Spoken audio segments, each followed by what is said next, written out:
Joe King comes out on stage and says, "Hello, yes, my name's Joe King. I'm not joking, though I do prefer to be called Juris Dr. King."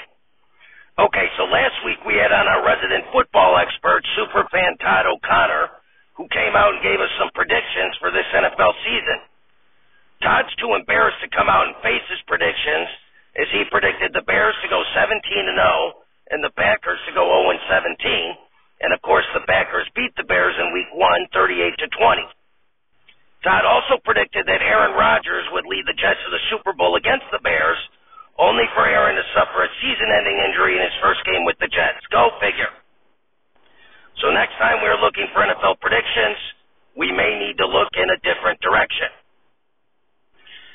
Anyway, while there is plenty of things to talk about, including a writer's strike putting my main show on hiatus, a war in Ukraine, a presidential election with one candidate facing 4 indictments, what I want to talk about today is whether you can be both a lesbian and a non-binary.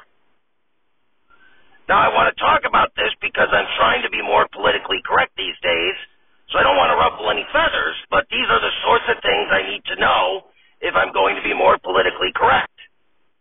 For those that may recall, when she was a guest on this program, I asked Anitra Vance to come out as a non-binary lesbian, but she refused, arguing she identified as a woman. But what if someone doesn't identify as a woman and instead non-binary? Can they still count themselves as a lesbian? Here to chat about this conundrum with me is Norm Macdonald. Norm Macdonald comes out on stage. Applause, applause, applause. Okay, Norm, the question I have for you is this. Can someone be both non-binary and a lesbian? Macdonald. Why, yes. Yes, they can, Joe.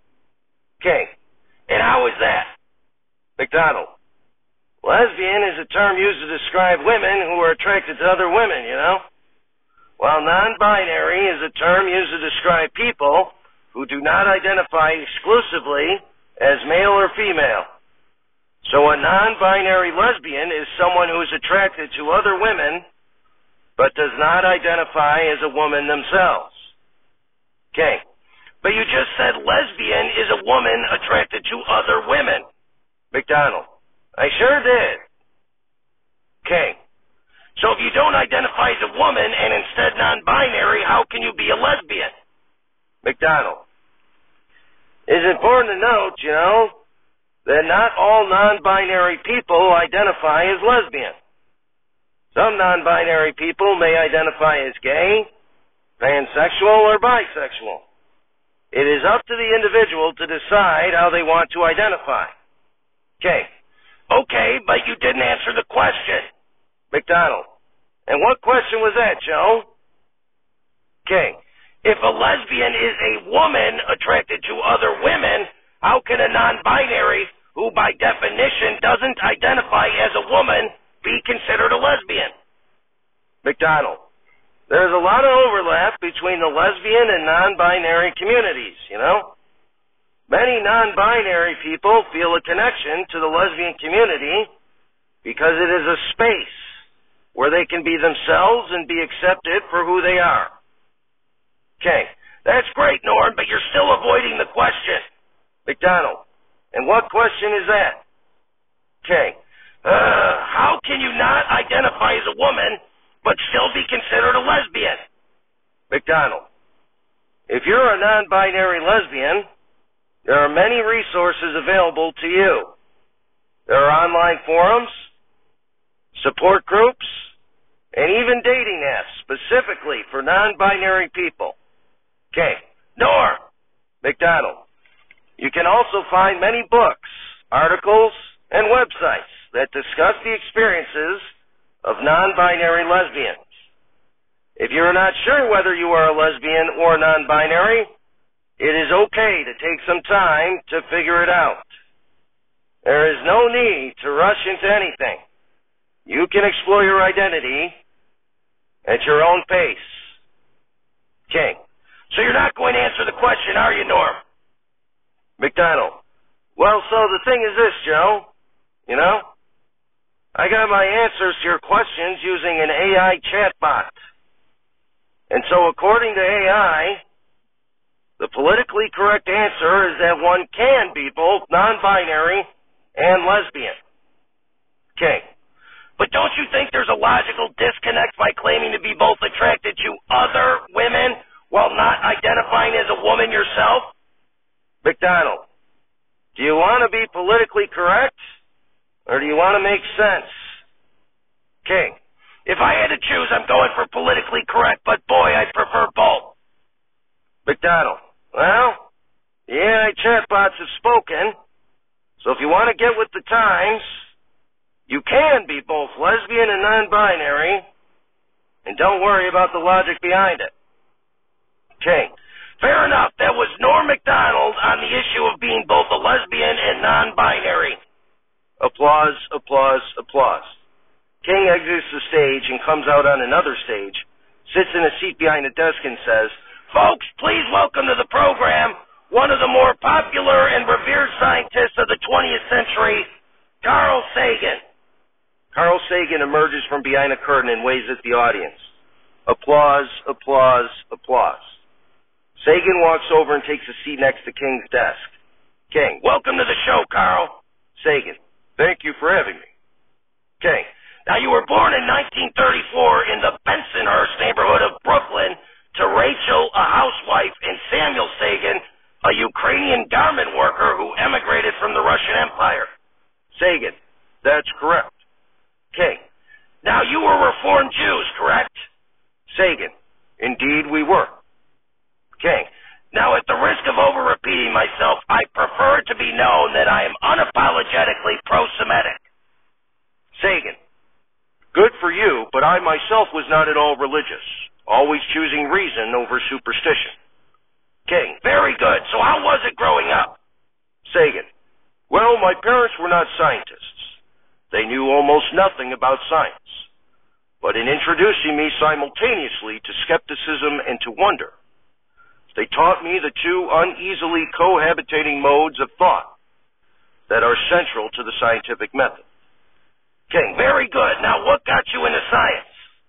Sagan, well, first was going to the World's Fair with my parents at age 4 and seeing the magnificent exhibits.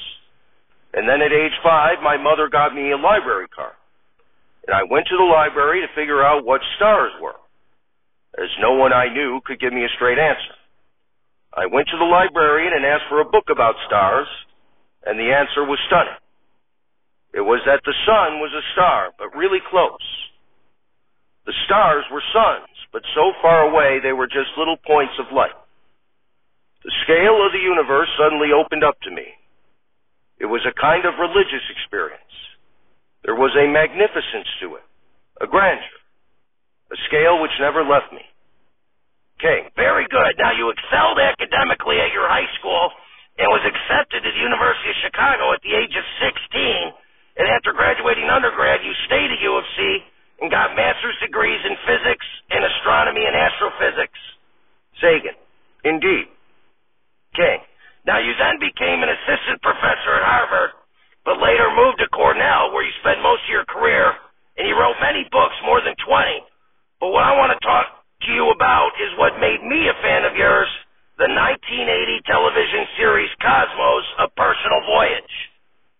Sagan, I also wrote the book Cosmos accompanying the series. I'm very proud of the work. The point was to popularize some of the most important aspects of science and the size and scale of the universe for a wide audience. And I think we did that with it being viewed by over 500 million people across 60 countries. King, very good. It certainly worked for me. I can't help but think of it all the time when trying to imagine the scale of the universe and our place in it. Speaking of which, you also wrote the sci-fi book Contact that later became a movie.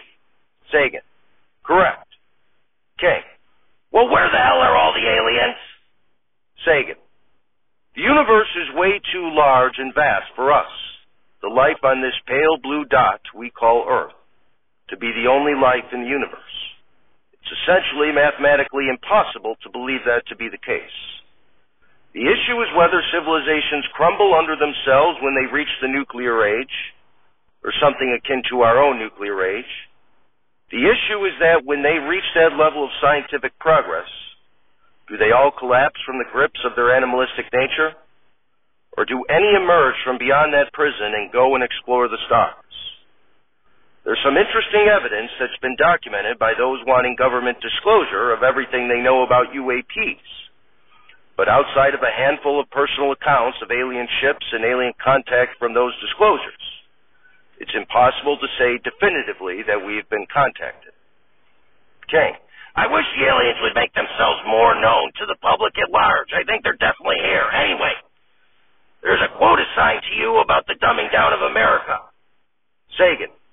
Yes, you mean, quote, I have a foreboding of an America in my children's or grandchildren's time, when the United States is a service and information economy, when nearly all the manufacturing industries have slipped away to other countries, when awesome technological powers are in the hands of a very few, and no one representing the public interest can even grasp the issues, when the people have lost the ability to set their own agendas or knowledgeably question those in authority, when, clutching our crystals and nervously consulting our horoscopes, our critical faculties in decline, unable to distinguish between what feels good and what's true, we slide, almost without noticing, back into superstition and darkness.